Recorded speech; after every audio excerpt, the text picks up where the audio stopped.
Je ne corrige pas toutes les erreurs que ma fille fait. Pourquoi?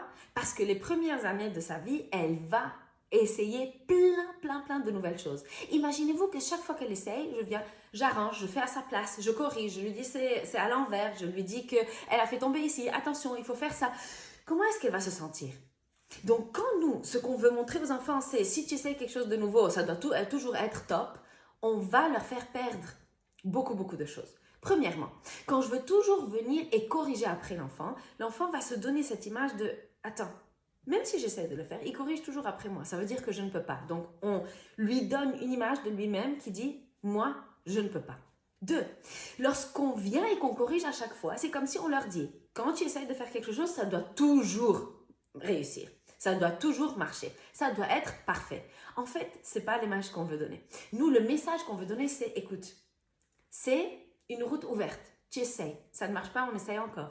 Aujourd'hui, ça n'a pas marché, on laisse. La prochaine fois, tu essayes à nouveau. » Nous, on veut leur donner cette chance de penser que des fois, ça ne marche pas aussi. Tu n'as pas besoin de toujours faire quelque chose et que ça soit parfait.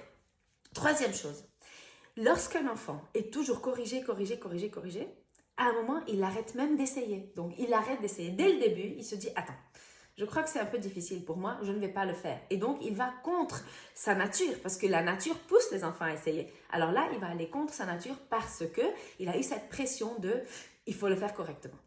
Alors, quand est-ce qu'on corrige? On corrige quand il y a un danger. S'il n'y a pas un danger, on laisse faire, on laisse apprendre. Quand par exemple, ma fille arrive chez moi avec un pyjama mis à l'envers et que je vois l'étiquette, je ne dis rien. « Ah, tu l'as mis toute seule! Comment c'était? Est-ce que tu as trouvé ça difficile? » On en discute.